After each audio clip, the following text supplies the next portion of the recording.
Series खज़ां की बारिश, किताब नंबर 3, दुल्हन का फरार। मुसन्निफ ए हमीद, आवाज लुबाबा हैदर, पेशकश मीरे कारवां। पार्ट 6।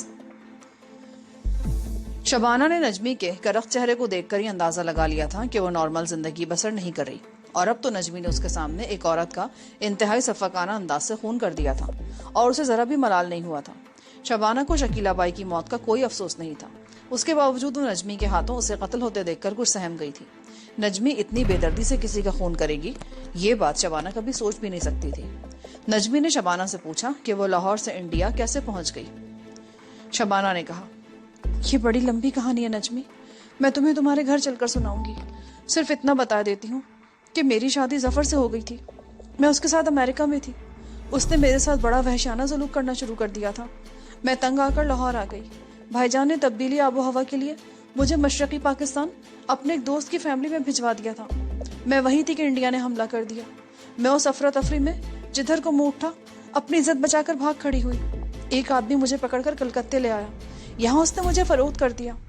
उसके बाद जाने कहाँ कहाँ मैं मारी मारी फिरती रही। एक नेक दिल गोरकर ने मुझे श्रीलंका स्मगल कराने की कोशिश की, पर मेरा पासपोर्ट जाली था। मैं पकड़ी गई। वहां से जान छूटी तो औरंगाबाद वापस आ रही थी कि इस औरत शकीला बाई ने मुझे बेहोशी का पान खिलाकर इख्वा कर लिया। नदीम से तुम्हारी मुलाकात नहीं हुई क्या? नजमी ने पूछा। शबाना ने जवाब दिया, मैंने सुना था वो तुम्हारी तलाश में इंडिया गया हुआ है। उसके बाद मेरी उससे मुलाकात नहीं हुई। क्या वो तुमसे नहीं मिला? कई बार मिला और बिछड़ गया। वो मुझे वापस पाकिस्तान ले जाना चाहता था। मैं उस वक्त तक वापस नहीं जा सकती थी जब तक मैं यहाँ अपने दुश्मनों से इंतकाम ना ले लेती। अब मैं वापस पाकिस्तान जाना चाहती हूँ, पर नदीम का कुछ नहीं पता कि वो कहाँ है। इसी तरह बातें करते करते ये लोग अटारसी शहर के कुर्बो जवार में पहुंच गए।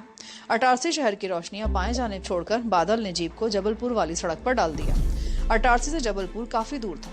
दिन का उजाला हुआ तो वो एक छोटे से कस्बे में जा पहुंचे। वहां उन्होंने जीप को जंगल में एक तरफ खड़ा कर दिया। यहाँ एक नदी बह रही थी। नदी के किनारे बैठकर उन्होंने मुंह हाथ धोया। बादल कस्बे में गया और कुछ खाने पीने का सामान ले आया। 1 घंटा यहाँ नाश्ते के बाद उन्होंने आराम किया और फिर जबलपुर की तरफ चल पड़े। सारा दिन इसी तरह रास्ते में रुकते, थोड़ी देर आराम करते, सफर दिन भर जारी रहा। फिर रात आ गई। रात 12 बजे ये लोग जबलपुर पहुंचे। शहर से बाहर जीप एक तरफ खड़ी करके उन्होंने वहीं आराम किया। मुंह अंधेरे जबलपुर से कटनी की जानिब रवाना हुए। कटनी से मानकपुर रेलवे स्टेशन के करीब से गुजरते हुए वो इलाहाबाद पहुंच गए। यहाँ से उन्होंने रेल पकड़ी और बनारस पहुंचे। बनारस से गाड़ी में सवार होकर वो रांची की जानिब चल पड़े। ये सफर भी काफी तवील था। यूं ही रेलगाड़ियों में सफर करते करते ये लोग गोमा रेलवे स्टेशन पहुंचकर वहां से पैदल ही अपनी खुफिया कमीनगाह की तरफ रवाना हुए। सफर के दौरान नजमी ने शबाना को लाहौर से नदीम के साथ फरार होने के बाद से लेकर आज तक के दिन की पूरी दास्तान सुना दी। शबाना अपनी प्यारी सहेली नजमी की जिंदगी के होशरुबा वाकयात सुनकर दंग रह गई। शबाना को अब भी यकीन नहीं आ रहा था कि नजमी जराइम पेशा लोगों और मासूम लड़कियों की इज्जतों से खेलने वाले और उनकी जिंदगियों को बर्बाद करने वालों के लिए सफाक कातला बन चुकी है और ऐसे कई बदकिरदारों को मौत के घाट उतार चुकी है। नजमी के मुकाबले में उसे अपनी तकलीफें मामूली लगने लगी। दिन डूब रहा था कि बादल, नजमी और शबाना जंगल में चट्टानों की ओट में वाक़ अपनी कमीनगाह में पहुंच गए। नजमी के साथ डाकुओं ने शबाना की आमद पर खुशी का इजहार किया। शबाना इतने तवील सफर की वजह से थक गई थी। रात को खाना खाते वो गहरी नींद सो गई। दूसरे दिन वो अभी तक सोई हुई थी कि नजमी ने बादल को बुलाकर उससे मशवरा किया कि नदीम को कैसे तलाश किया जाए।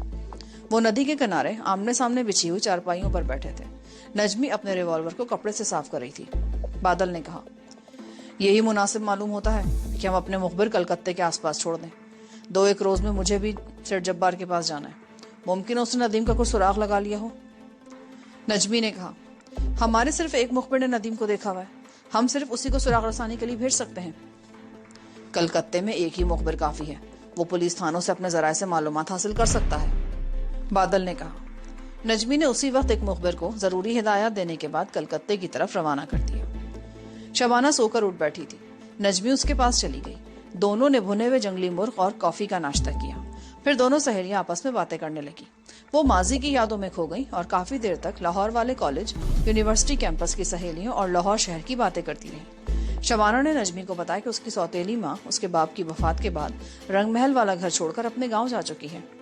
बाप की वफात का सुनकर नजमी की आंखें भर आईं तो उसने फौरन आंखें पोंछी और अपने रिवॉल्वर के दस्ते को पतलून से रगड़ते हुए बोली, जो हुआ अब मैं उसे भुला देना चाहती हूँ।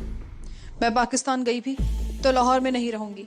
मैं गिलगित के कागान के सरसब्ज पुरसुकून इलाके में जाकर एक नई जिंदगी शुरू करूंगी। 2 रोज बाद बादल ने एक जोगी का भेस बदला और नदीम का खोज लगाने के लिए कलकत्ते की तरफ रवाना हो गया। वहां उसने सेठ जब्बार से खुफिया मुलाकात की तो सेठ ने उसे बताया कि नदीम को बंगाल पुलिस ने गिरफ्तार कर लिया था और अब वो दिल्ली में कैद है। मेरे आदमी ने मुझे इत्तला दी है कि दिल्ली के पुराने किले के पीछे एक पुराना खंडर है जिस पर दिल्ली पुलिस इंटेलिजेंस वालों का कब्जा है। पुलिस ने उस खंडर के नीचे तहखाने में नदीम को कैद में डाल रखा है और उस पर तशद्दुद किया जा रहा है। दिल्ली पुलिस नदीम को पाकिस्तानी जासूस समझती है, चनाचे वो उससे उसके साथियों के बारे में पूछगछ कर रही है। बादल के लिए ये इत्तला काफी थी। सेठ ने यह भी बताया कि जहां नदीम कैद है वहां चिड़िया भी पर नहीं मार सकती। बादल ने ये सारी बातें वापस आकर नजमी को बता दी। शबाना भी नजमी के पास ही बैठी थी। नजमी ने इस मसले के हर पहलू पर गौर किया, बादल से भी मशवरा किया। आखिर वो इस नतीजे पर पहुंची कि नदीम की मदद और भारतीय इंटेलिजेंस के घिनौने तशद्दुद से निजात दिलाने के लिए उसे खुद दिल्ली जाना होगा।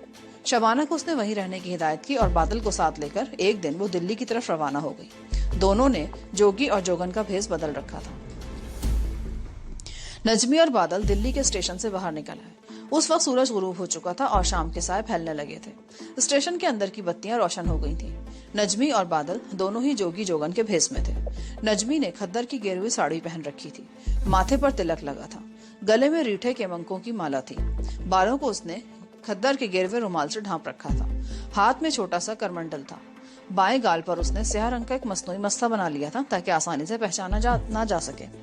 अगरचे दिल्ली की पुलिस से उसे ज्यादा खास्ता नहीं पड़ा था, कलकत्ते की पुलिस उसको ज्यादा जानती थी, फिर भी नजमी को खतरा नहीं मोल लेना चाहती थी। बादल भी जोगी के भेस में गेरुए रंग की चादर से अपना बदन लपेटे हुए था। उसके माथे पर विष्णु भगवान के तिलक की 3 लकीरें सफेद रंग की पड़ी थी। उसके हाथ में त्रिशूल था और धोती के अंदर भरा हुआ रिवॉल्वर छुपा हुआ था। एक छोटा रिवॉल्वर नजमी ने भी अपने कपड़ों में छुपा रखा था। बादल इस किस्म के भेस बदलने में बड़ा माहिर था और उसे हिंदी और संस्कृत के कुछ श्लोक भी याद थे। ये बात उन्होंने दिल्ली आते हुए ट्रेन में ही तय कर ली थी कि वो रेलवे स्टेशन से उतरकर सबसे पहले सीधे भैरवे जी के मंदिर जाएंगे। भैरव जी का मंदिर दिल्ली के 30,000 इलाके में वाक़ है। उस मंदिर का इंतखाब इसलिए किया गया कि यहाँ से करीब ही मिट्टी के टीले के अकब के क्वार्टरों में बादल का पुराना दोस्त अमजद खान रहता था। अमजद किसी जमाने में बादल के साथ नजीबाबाद के जंगलों में डाके डाला करता था। फिर उसने शादी कर ली और ताइब होने के बाद दिल्ली आ गया। दिल्ली में अमजद खान ने दाढ़ी रख ली और अब्दुल बेग के नाम से एक दफ्तर में चपरासी हो गया था। नजमी और बादल ने रिक्शा पकड़ा और सीधे 30,000 की तरफ रवाना हो गए। भारत में जोगी और जोगन को अचंभे की बात नहीं है।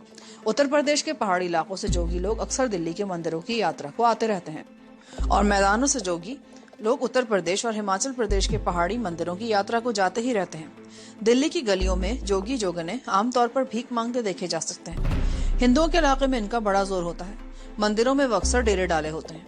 नई दिल्ली के कनाट पैलेस में वो बड़े रोब से गाड़ी वालों से दक्षिणा तलब करते हैं और ज़ईफुल एतकाद हिंदू उन्हें फौरन भिक्षा देते हैं। ये हिंदू इन जोगी जोगनों की बद्दुआ से डरते हैं। उनका एतकाद है कि अगर जोगी या जोगन श्राप यानी बद्दुआ दे दे तो वो कभी खाली नहीं जाती। हिंदुओं की इस कमजोरी का नजमी और बादल को बखूबी इल्म था। अगर उन्हें कुछ खतरा था तो सिर्फ ये कि कहीं कोई खुफिया पुलिस का आदमी उनको पहचान कर उनके पीछे न लग जाए। मगर रात का अंधेरा छाया था, इसलिए नजमी और बादल को ज्यादा फिक्र नहीं थी। बादल ने यही सोचा था कि एक रात तो वो भैरव जी के मंदिर में गुजार देंगे और दूसरे रोज सुबह होने से पहले अमजद खान के क्वार्टर में उठ जाएंगे। भैरव जी के मंदिर में अकीदतमंदों की बड़ी भीड़ थी। मंदिर के डेवड़ी में लटकते घंटे और घंटियां बार बार बज रहे थे। अंदर आते और बाहर जाते हर हिंदू इसको हाथ से बजाता था। सारा मंदिर जगमग जगमग कर रहा था। मखरूती मीनार के ऊपर बत्ती रोशन थी। अंदर भैरव माता की मूर्ति के सामने पुजारी बैठा दक्षिणा वसूल करने के बाद पुजारियों के माथे पर तिलक लगाता जा रहा था। मंदिर के सहन में कई जगहों पर साधु और जोगी लोग रंग भभूत लगाए अलाव रोशन की आसन जमाए बैठे थे। बादल और नजमी भी एक तरफ दरख्त के नीचे बैठ गए। यहाँ हल्का हल्का अंधेरा था। बादल ने अपना त्रिशूल और झोला करीबी घास पे रख दिया। आंखों को सुकेड़कर चारों तरफ देखा और बोला, जिस जगह हम बैठे हैं इसके पीछे कुछ कोठरियां हैं। यहाँ बाहर के यात्री आकर कयाम करते हैं। नजमी ने जज्बात से आ रही सपाट आवाज में पूछा, क्या यहाँ का महंत हमें कोठरी दे देगा? उसे रिश्वत चाहिए जो हम उसे दे देंगे। मैं मुंह अंधेरे अमजद खान के घर जाना चाहता हूँ। तुम कोठरी में रात बसर करना। मैं यहाँ बाहर ही किसी अलाव के पास पड़ा रहूंगा। रोटियां पकाकर वो अपने साथ ही लाए थे। साथ में अचार भी था। दोनों ने वहीं बैठे बैठे रोटी खाई। लोग पूजा करने जाते और वापस चल देते। कोई उनकी तरफ तवज्जो नहीं दे रहा था। वहां जोगी जोगने और साधु लोग आते ही रहते थे। जब रात के 10:15 बज गए और पुजारियों की आमदोरफ्त खत्म हो गई तो बादल ने मंदिर के महंत से जाकर बात की कि मेरी पत्नी बीमार है, बाहर खुले आसमान तले नहीं सो सकती, उसको खाली कोठरी मिल जाए तो बड़ी मेहरबानी होगी। महंत ने बेनियाजी से कहा, कोठरी तो कोई भी खाली नहीं। बादल ने जब 10 रुपए का नोट निकालकर उसके करीब रखा तो वो फौरन मूर्ति के पास बैठे बैठे बोला, कोड़ने वाली कोठरी में चले जाओ। बादल नजमी को कोठरी में ले आया। यहाँ सिर्फ एक चारपाई बिछी थी जिस पर कोई बिस्तर वगैरह नहीं था। बादल ने झोले में से खद्दर की चादर निकालकर नजमी को दी। इसे ओढ़कर सो जाओ, अंदर से कुंडी लगा लेना, मैं बाहर सोऊंगा और मुंह अंधेरे अमजद खान के पास जाऊंगा। नजमी ने कुंडी लगा ली, भरा हुआ रिवॉल्वर अपने पास रखा और आंखें बंद करके सोने की कोशिश करने लगी। बादल कोठरी के करीब भी एक अधबुझे खाली अलाव के पास बैठ गया। सर्दी गुलाबी थी मगर रात को कुछ ठंडी हो गई थी। बादल नीम के दरख्त से टेक लगाए बैठा था। हाथ में मनकों की माला थी। वो उसे यूं ही फेर रहा था और सोच रहा था कि अभी उसे सोना नहीं चाहिए। वो थोड़ी थोड़ी देर बाद बंद कोठरी को देख लेता जहां नजमी सो रही थी। कभी उसकी जरा सी देर को आंख भी लग जाती और फिर वो जाग पड़ती। इसी तरह सोते जागते आधी रात बीत गई। मंदिर की सिर्फ चंद एक बत्तियां रोशन थी। कुछ फासले पर अलाव के पास जो साधु आसन जमाए बैठे थे, अब अकीदतमंदों की रुखसत होने पर वो भी वहीं जमीन पर लेटकर सो गए। 30 हजारी सड़क पर कभी कभी किसी मोटर गाड़ी के गुजरने की आवाज आ जाती थी। जब रात आधी से ज्यादा गुजर गई तो बादल होशियार होकर बैठ गया। शहर पर सन्नाटा छाया हुआ था। 30 हजारी की आबादी भी खामोश थी। बादल ने हथेलियों से आंखों को मला और अल्लाह का नाम लेकर वहां से अपने पुराने दोस्त अमजद खान के क्वार्टर की तरफ चल पड़ा। 30 हजारी वाले भैरव जी के मंदिर के सामने भी क्वार्टरों की कतार थी। उन क्वार्टरों के बरामदों की बत्तियां जल रही थीं। उन पर भी सन्नाटा तारी था। बादल साधु जोगी के भेष में था। अगर वो सिपाही गश्त लगाता या चौकीदार उसे मिल जाता तो उसे उस पर चोर होने का शुबा नहीं हो सकता था। बादल भी सीना तानकर बड़े एतमाद से चल रहा था। वो सामने वाले क्वार्टरों के आगे से गुजरता मगरबी टीले की तरफ आ गया। टीला मिट्टी का था और उस पर कहीं कहीं झाड़ियां उगी हुई थी। वो टीले के ऊपर आया तो दूसरी तरफ क्वार्टरों और उनके पीछे पुराने बंगलों में कहीं कहीं रोशनी हो रही थी। वो टीले से उतरकर अमजद खान के क्वार्टर की तरफ चलने लगा। अभी तक ना तो उसे कोई चौकीदार मिला था और ना रात को गश्त करने वाला कोई सिपाही। बादल अमजद खान के क्वार्टर के करीब पहुंचा तो किसी तरफ से कुत्ता भौंकने लगा। बादल ने त्रिशूल अपने सीधे हाथ में ले लिया कि अगर कुत्ते ने उस पर हमला किया तो वो अपना दिफा कर ले। अमजद का क्वार्टर अब उसके सामने था। कुत्ता कुछ देर भौंककर खामोश हो गया। अमजद के क्वार्टर के बाहर खंबे पर कमजोर बल्ब जल रहा था। ये एक छोटी सी गली में कोने वाला क्वार्टर था। बंद दरवाजे के आगे गली में एक बड़ा सा पत्थर रखा था जिस पर पांव रखकर अंदर जाते थे। बादल पहले भी 2-1 बार अपने इस दोस्त के पास आ चुका था। दरवाजे के पास आकर बादल ने दाएं बाएं देखा। वहां उसके सिवा कोई नहीं था। बादल ने दरवाजे पर आहिस्ता से दस्तक दी। कुछ देर बाद किसी मर्द की नींद में डूबी आवाज आई, कौन है बाहर? बादल ने आवाज पहचान ली। वीएस के दोस्त की आवाज थी। दोबारा दस्तक दी तो अमजद खान की आवाज आई, आता हूँ। चंद सेकंड खामोशी जारी रही। अमजद ने दरवाजा खोलने से पहले पूछा, कौन हो भाई तुम? आधी रात को यहाँ क्या लेने आए हो? मैं बादल हूँ अमजद खान। दरवाजा जल्दी से खोलकर लंबी दाढ़ी और घनी घनी मूछों वाले अमजद खान ने कहा, अंदर आ जाओ। वो बादल को अपनी कोठरी में ले गया। अंदर जाते ही अमजद ने दीवार वाली बत्ती का बटन दबा दिया। कमरे में रोशनी हो गई। अमजद आंखें मलता हुआ बोला, खैरियत तो बिल्कुल नहीं होगी जो तुम इतनी रात गए यहाँ आए हो। क्या पुलिस तुम्हारे पीछे लगी है? नहीं, पुलिस मेरे पीछे नहीं है। घर में तुम्हारे पास एक बड़े जरूरी काम से आया हूँ। अमजद ने दरवाजे की कुंडी लगा दी। चारपाई पर पड़ा खेस पीछे हटा दिया। बादल को लोहे की कुर्सी पेश की और खुद चारपाई पर बैठकर सिगरेट सुलगाते हुए बोला, ये तुमने साधुओं वाला भेस पुलिस से बचने के लिए नहीं तो और किस लिए इख्तियार कर रखा है? तब बादल ने अमजद को सारी बात खोलकर बता दी। अमजद बड़े गौर से बादल की बातें सुनता रहा। मेरे दोस्त, तुम्हें मालूम ही है कि मैंने पुरानी जिंदगी से तौबा कर ली है और यहाँ अपने बच्चों के साथ शरीफाना और गुमनामी की जिंदगी बसर कर रहा हूँ। अभी तक पुलिस को मुझ पर शक नहीं हुआ। शायद मेरी फाइल भी दाखिल दफ्तर कर दी गई हो। मैं सोई हुई जिंदगी को फिर से नहीं जगाना चाहता। हाँ, अगर तुम्हारी जिंदगी खतरे में होती तो मैं दरेख न करता, लेकिन मैं तुमसे यही कहूंगा कि दूसरों की खातिर अपने आप को खतरे में न डालो। अमजद, नजमी और नदीम मेरे लिए गैर नहीं है। पहली बात तो ये कि दोनों मुसलमान हैं और पाकिस्तान से उनका ताल्लुक है, और पाकिस्तान के लिए तो तुम भी हमेशा से जज्बाती रहे हो। वो तो मैं अब भी हूँ यार, मगर नदीम जहाँ कैद है ना, वहाँ चिड़िया भी पर नहीं मार सकती। वो जगह सिविल पुलिस की इंटेलिजेंस के पास है और वहाँ मिलिट्री इंटेलिजेंस की निगरानी भी है।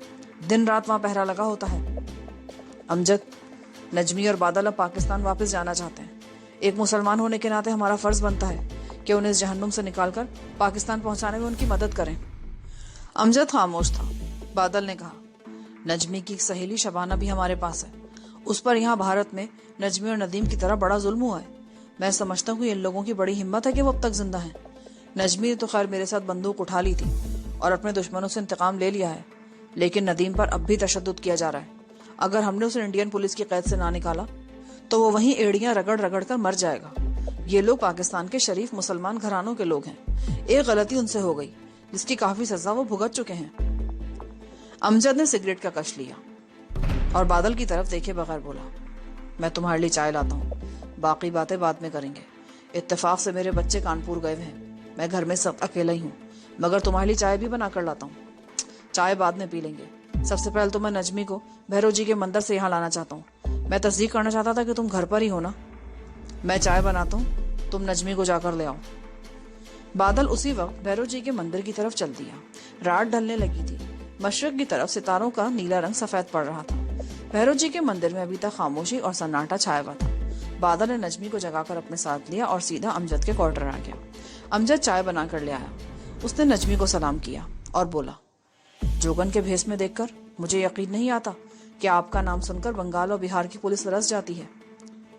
नजमी अमजद को इससे पहले मिल चुकी थी और एक दो बार बादल को मिलने वो उनके ठिकाने पर आया था। वो अमजद का बड़ा एहतराम करती थी क्योंकि वो एक वफादार, बाएतबार और बहादुर इंसान था। अमजद भाई, ये भेस मैंने उस शख्स के लिए रचाया है जिसके साथ मैं यहाँ से वापस पाकिस्तान जाना चाहती हूँ। अमजद चाय के साथ रात के बनाए हुए पराठे गर्म करके ले आया। वो चाय पीते हुए आपस में बातें करने लगे। अमजद नदीम को पुराने किले वाले खंडर से निकालने में उनकी मदद करने पर तैयार हो गया, मगर वो जानता था कि ये काम इतना आसान नहीं। उसने चाय का घूंट भरते हुए कहा, चंदा बहन। नजमी ने उसकी बात काटी। अमजद भाई, तुम मुझे नजमी कहो क्योंकि तुम जानते हो चंदा मेरा असली नाम नहीं है। अमजद ने प्याली मेज पर रखी और जेब से सिगरेट की डब्बी निकालते हुए कहा, नजमी बहन, मैं ये कह रहा था कि मेरी इत्तला के मुताबिक नदीम को इस बार जिस खंडर के तहखाने में बंद किया गया है ना, वहां बाहर का कोई आदमी नहीं जा सकता। इंटेलिजेंस के अफसर भी शनाख्ती कार्ड के बगैर नहीं जा सकते। बादल बोला, उसके बावजूद मुझे मालूम है कि तुम्हारा दिल्ली शहर के जराइम पेशा लोगों के साथ बड़ा रसूख है। ये लोग हमारी बड़ी मदद कर सकते हैं। कोई ऐसा रास्ता तलाश करो कि जिससे हम में से कोई एक तहखाने तक जा सके। उसके आगे जो होगा हम संभाल लेंगे। अमजद ने सिगरेट सुलगाकर कहा, वहां तक किसी बाहर के आदमी का पहुंचना ही तो मुश्किल है। अमजद भाई, नदीम मेरा मंगेतर है। मैं उसके साथ शादी करके पाकिस्तान जाना चाहती हूँ। क्या तुम उस लड़की की कोई मदद नहीं करोगे जिसे तुमने बहन कहकर पुकारा है? तुम्हें बहन कहा तो भाई बनकर अपना फर्ज निभाऊंगा। तुम्हारी इज्जत और तुम्हारी खुशी की खातिर मैं अपनी जान भी कुर्बान कर दूंगा। अमजद ने नजमी के सर पर हाथ रखकर कहा। नजमी और बादल पर भी रिक्कत सी तारी हो गई।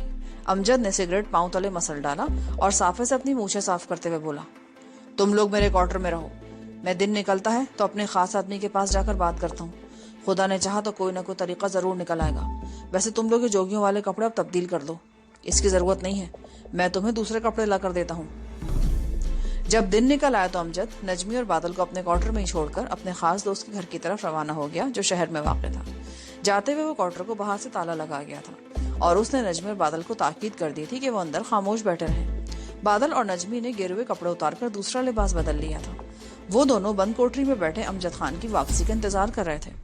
2 घंटे बाद अमजद वापस आया। नदीम को पुलिस आज दोपहर 1 बजे वापस कलकत्ते ले जा रही है।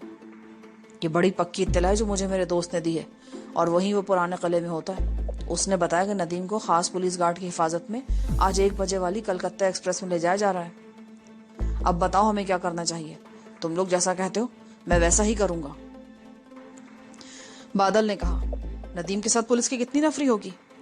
कुछ कह नहीं सकते, लेकिन नदीम खतरनाक जासूस है, जैसा कि यहाँ की पुलिस समझती है। 10-12 आदमी से क्या ही कम होंगे। असलहा भी उनके पास काफी होगा। क्या नदीम को हथकड़ी भी लगी होगी? वो तो जरूर लगी होगी। बादल कुछ बेचैन सा होकर बोला, यही मौका है। अगर हमने इससे फायदा उठाकर नदीम को आजाद ना कराए ना, तो फिर वो शायद हमेशा के लिए हमारे हाथ से निकल जाए। तुम्हारा अंदाजा बिल्कुल दुरुस्त है बादल।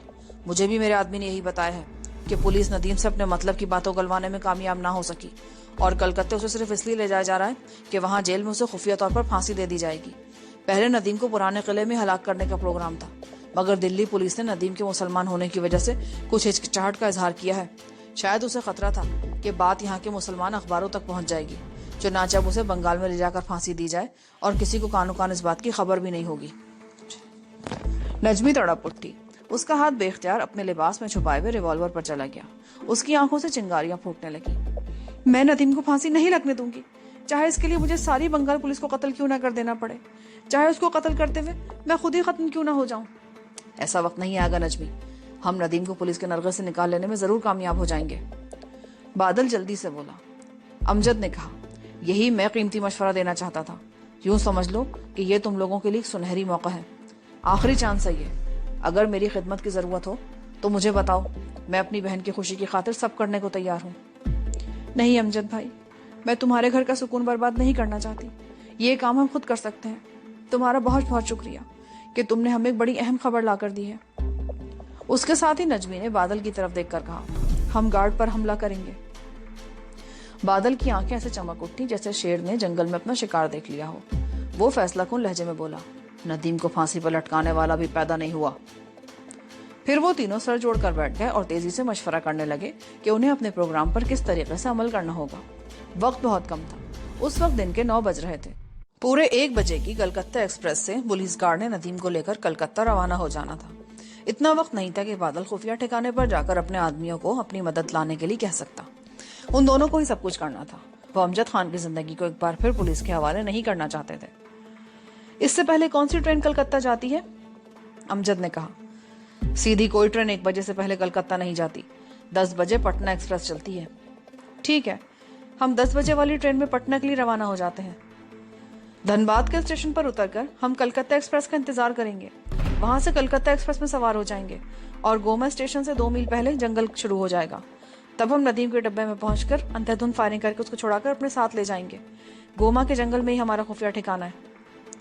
अमजद ने कहा, मगर नजमी बहन, ये बात भूल गई हो कि कलकत्ता एक्सप्रेस मेल ट्रेन है और गया के स्टेशन पर पटना एक्सप्रेस रोक दी जाती है ताकि कलकत्ता एक्सप्रेस को आगे निकल जाने का मौका दिया जा सके। नजमी और बादल एक दूसरे का मुंह तकने लगे। बादल ने कहा, नहीं नहीं, हमें ये रिस्क नहीं लेना चाहिए। हम कलकत्ता एक्सप्रेस में ही सवार होकर सफर करेंगे। हम नदीम के साथ वाले डब्बे में बैठने की कोशिश करेंगे और फिर गोमा के जंगल में गाड़ी के पहुंचने पर हमला कर देंगे। उसके बाद जो होगा देखा जाएगा। बादल, तुम्हें बड़ा सोच समझ कर कोई कदम उठाना होगा। कहीं ऐसा ना हो कि सांप भी ना मरे और लाठी भी टूट जाए। अमजद भाई, अब सोचने का वक्त नहीं है, हमला करने का वक्त है। हम हमला करेंगे। बादल के जहन में अचानक एक ख्याल चमक उठा। अमजद, क्या दिल्ली में मुझे फौजी वर्दी मिल जाएगी? नजमी और अमजद बड़ी ताज्जुब नजरों से बादल की तरफ देखने लगे कि ये फौजी वर्दी का मामला बीच में कहां से आन टपका। उसने लटके हुए मुंह से पूछा, फौजी वर्दी तुम्हें किस लिए चाहिए? तुम मुझे ये बताओ मेरे दोस्त कि यहाँ से किस जगह से इंडियन कैप्टन की फुल वर्दी मिल सकती है? तुम इंडियन कैप्टन की वर्दी पहनकर क्या करोगे बादल? एक तरकीब मेरे जहन में आ गई है दोस्त। अगर तुम मुझे किसी से इंडियन फौजी कैप्टन की वर्दी ला दो तो मैं नदीम को फांसी के तख्ते पर से उतार लाऊंगा। फिर उसने नजमी और अमजद को अपनी पूरी तरकीब बताई। स्कीम अगरचे खतरनाक थी लेकिन उसमें उम्मीद की किरण रोशन थी। अमजद कहने लगा, यहाँ के एक बाजार में फौजी निशान, टोपियां, जूते, बेल्ट वगैरह मिल जाती हैं। मुझे यकीन है कि वर्दी भी वहीं मिल जाएगी। तो फिर तुम अभी जाओ, हमारे पास वक्त बिल्कुल नहीं है। अमजद खान उसी वक्त निकल गया। कोई 1.25 घंटे बाद वो वापस आया तो उसके हाथ में एक थैला था। कोठरी में आकर उसने थैला खोला तो उसमें कैप्टन की पूरी वर्दी थी। बटालियन के निशान और कैप्टन के 3 फूल भी थे। एक खाकी टोपी भी थी। अमजद ने बताया कि उसे 3-4 दुकानों पर तलाश करने के बाद पूरी वर्दी करनी पड़ी है। बादल ने उसी वक्त वर्दी पहन ली। वर्दी उसे तकरीबन फिट ही थी। तुम तो बिल्कुल इंडियन कैप्टन लगते हो। अब तुम भी जल्दी से तैयार हो जाओ, हमारे पास ज्यादा वक्त नहीं है। नजमी के लिए अमजद ने काला बुर्का पहले से वहां लाकर रख दिया था। ये बुर्का अमजद की बीवी का था। नजमी ने बुर्का पहन लिया। अमजद खान रिक्शा ले आया। दिन के पूरे 12 बजे वो अमजद खान के क्वार्टर से निकलकर रिक्शे में सवार हुए और दिल्ली रेलवे स्टेशन की तरफ रवाना हो गए। स्टेशन पर बादल पूरा फौजी कैप्टन बना नजमी को साथ लिए फर्स्ट क्लास रिफ्रेशमेंट रूम में आ गया। वहीं एक बैरे को बुलाकर कहा, मैं जल्दी में फौजी चालान बनवाना भूल गया हूँ। तुम ये रुपए ले जाओ और हमें पटना तक के 2 फर्स्ट क्लास के टिकट ला दो। ये 20 रुपया तुम्हारा इनाम है। बैरा थोड़ी ही देर में 2 टिकट ले आया। कलकत्ता एक्सप्रेस के आने में भी आधा घंटा बाकी था। नजमी बुर्के में बादल की नकली बीवी के रूप में उसके पास ही बैठी थी। बादल का भरा हुआ रिवॉल्वर उसकी बेल्ट के साथ लगा था, जबकि नजमी ने अपना रिवॉल्वर अपनी कमीज के अंदर छुपा रखा था। बादल एन वक्त पर प्लेटफॉर्म पर जाना चाहता था क्योंकि मिलिट्री पुलिस स्टेशन पर मौजूद थी और उसको चेक किया जा सकता था।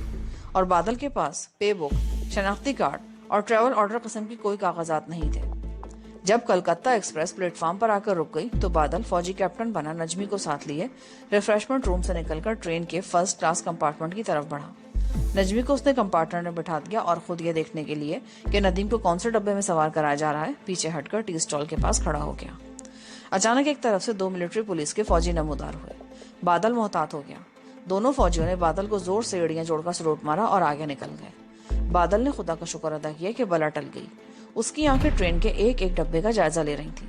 पुलिस की गार्ड अभी तक नदीम को लेकर वहां नहीं पहुंची थी। बादल बेचैन सा हो गया। कहीं दिल्ली पुलिस ने नदीम को ले जाने का प्रोग्राम मनसूख तो नहीं कर दिया। ऐसी सूरत में सारी स्कीम के फेल हो जाने का खतरा था। बादल अभी ये सोच ही रहा था कि उसे गेट में से पुलिस के कुछ सिपाही अंदर आते दिखाई दिए। उन्होंने राइफलें कांधों से लटका रखी थी। एक सिख सब इंस्पेक्टर उनके साथ था। उनके दरमियान नदीम इस हालत में सर झुकाए चल रहा था कि उसे हथकड़ी लगी हुई थी। नदीम और बादल की मुलाकात पहाड़ी वाली कमीनगाह में एक बार हो चुकी थी और वो दोनों एक दूसरे की शक्ल से आशना थे, मगर बादल अभी नदीम को अपना चेहरा नहीं दिखाना चाहता था। उसे देखकर बादल की जान में जान आ गई। अब वो अपने मंसूबे पर हर किस्म का खतरा मोल लेकर अमल कर सकता था। नदीम को पुलिस की गार्ड अपने साथ एक डब्बे में लेकर दाखिल हो गई। उस डब्बे के बाहर पुलिस लिखा था। उसकी हर खिड़की पर लोहे की सलाखें लगी थी। बादल ने देखा कि यह डब्बा फर्स्ट क्लास कंपार्टमेंट से 3 डब्बे छोड़कर पीछे था। वो तेज तेज कदमों चलता अपने डब्बे में आ गया। डिब्बे में एक लाला और उसकी बीवी भी सवार थे। एक फौजी को अंदर आते देखकर हिंदू लाले ने हाथ जोड़कर नमस्कार किया। बादल ने सर हिलाकर जवाब दिया और नजमी के करीब बैठ गया। नजमी ने नकाब डाल रखा था और खिड़की से बाहर देख रही थी। बादल ने आहिस्ता से कहा, पुलिस उसे ले आई है, हमसे 3 डब्बे छोड़कर पीछे है। सारे मंसूबे की एक एक तफसील तय थी। कहाँ किसने क्या करना है पहले से तय कर लिया गया था। तमाम स्टेशनों के नाम बादल और नजमी ने असबर कर लिए थे। आखिर इंजन ने विसल दी, गार्ड ने सीटी बजाई और फिर कलकत्ता एक्सप्रेस चुक चुक करती प्लेटफॉर्म पीछे छोड़ती चली गई। उस ट्रेन को हापड़, मुरादाबाद, बरेली और शाहजहांपुर से होते हुए लखनऊ और फिर वहां से कानपुर, इलाहाबाद, बनारस, पटना से होते हुए गया और आगे धनबाद, दुर्गापुर, बर्दवान और कलकत्ते पहुंचना था। बादल और नजमी को अपना ऑपरेशन धनबाद रेलवे स्टेशन पर शुरू करना था, क्योंकि उस स्टेशन से थोड़ी दूर आगे गोमा का छोटा सा देहाती स्टेशन था जहां कलकत्ता एक्सप्रेस नहीं ठहरती थी और नजमी और बादल की खुफिया कमीनगाह को गोमा स्टेशन से रास्ता एक जंगल से होकर गुजरता था। ये 1 दिन और 1 रात का सफर था। दिन के 1 बजे ट्रेन दिल्ली से चली। वो दिन गुजर गया, फिर रात आ गई, रात भी गुजर गई। दूसरे दिन दोपहर के बाद ट्रेन बिहार के मशहूर मजहबी शहर गया पहुंची। इसी शहर में वो मुकद्दस दरख्त था जिसके नीचे महात्मा गौतम बुद्ध को ज्ञान हासिल हुआ था। अब अगला बड़ा स्टेशन धनबाद ही का था। बादल ने नजमी को होशियार कर दिया। दोनों ने बारी बारी टॉयलेट में जाकर अपने अपने रिवॉल्वर के मैगजीन चेक किए। इस दौरान बादल ने बेहद एहतियात से काम लिया था। वो 3-4 मरतबा रास्ते में प्लेटफॉर्म पर उतरा जरूर था, मगर जानबूझकर किसी पुलिस के डब्बे के आगे से नहीं गुजरा था। उसने हर बार दूर से ही देखकर ये तसल्ली कर ली थी कि नदीम पुलिस के डब्बे में मौजूद है। धनबाद का स्टेशन अभी नहीं आया था कि शाम का अंधेरा छाने लगा। कंपार्टमेंट की रोशनियां जल उठी। थोड़ी देर बाद ट्रेन की रफ्तार हल्की होने लगी। बादल उठकर कंपार्टमेंट की राहदारी में गया। उसने देखा कि स्टेशन धनबाद की रोशनियां करीब आ रही थी। ट्रेन रेलवे यार्ड में से गुजर रही थी। बादल खामोशी से वापस आकर नजमी के करीब बैठ गया। धनबाद आ रहा है, उसने आहिस्तगी से कहा। ट्रेन स्टेशन पर रुक गई। बादल ने नजमी को सब कुछ समझा दिया था। ट्रेन के रुकने के बाद बादल कंपार्टमेंट में बैठा रहा। यहाँ ट्रेन 15 मिनट रुकती थी। 5 मिनट बाद बादल डब्बे से निकलकर प्लेटफॉर्म पर आ गया और सामने एक गार्ड के पीछे खड़ा हो गया। उसकी निगाह 3 डब्बे छोड़कर पीछे पुलिस के डब्बे पर लगी थी। फिर इंजन ने विसल दी। गार्ड ने तीसरी बार सीटी बजाई और ट्रेन चल पड़ी। बादल अपनी जगह पर खड़ा रहा। ट्रेन की रफ्तार जरा तेज हुई तो वो ट्रेन की तरफ दौड़ा। ट्रेन की रफ्तार काफी तेज हो चुकी थी। बादल पुलिस के डब्बे के सामने आ गया। वो डब्बे की तरफ बढ़ा। वहां एक सिपाही खड़ा था। एक फौजी अफसर को से देखकर सिपाही पीछे हट गया। बादल जल्दी से डब्बे में घुस गया और बोला, माय गॉड, मैं स्टॉल पर चाय पी रहा था कि ट्रेन चल पड़ी। आपका धन्यवाद दोस्तों। सिख पुलिस इंस्पेक्टर ने मुस्कुराकर कहा, सर यहाँ बैठ जाइए, ये भी आपका ही डब्बा है। बादल की फौजी वर्दी ने सबको मरूब कर दिया था। उसने नदीम की तरफ देखा। दोनों ने एक दूसरे को पहचान लिया था। नदीम के दिल में उम्मीद की किरण जाग उठी। सिख सब इंस्पेक्टर ने बादल को फल पेश करते हुए कहा, सर कलकत्ते जा रहे हैं? बादल ने सीट पर बैठते हुए अपनी टांगें फैला दी। जी हाँ, और वहां से मुझे आसाम जाना होगा। आजकल हमारी बटालियन वहां एक्सरसाइज कर रही है। ट्रेन ने रफ्तार पकड़ ली। धनबाद का स्टेशन पीछे रह गया था। अब गोमा का स्टेशन ज्यादा दूर नहीं था। यहाँ ट्रेन नहीं रुकती थी। बादल ने सारा हिसाब लगा रखा था। पूरे 5 मिनट बाद उसने ट्रेन की जंजीर खींच देनी थी। उसने पुलिस गार्ड और मौके का पूरा जायजा ले लिया था। 3 मिनट बाद वो सीट पर से उठकर डब्बे के दरवाजे में जाकर खड़ा हो गया। 1 मिनट बाद उसने टोपी उतारी और उसे जानबूझकर ट्रेन से बाहर गिरा दिया। फिर खुद ही चिल्लाकर बोला, अरे मेरी टोपी गिर गई है। उसके साथ ही उसने जंजीर खींच दी। सब इंस्पेक्टर और पुलिस के दूसरे सिपाही अभी संभलने भी ना पाए थे कि बादल ने रिवॉल्वर तान लिया और चिल्लाकर बोला, कोई भी अपनी जगह से हिला तो मैं गोली चला दूंगा। 6 सब इंस्पेक्टर की मौत आ चुकी थी।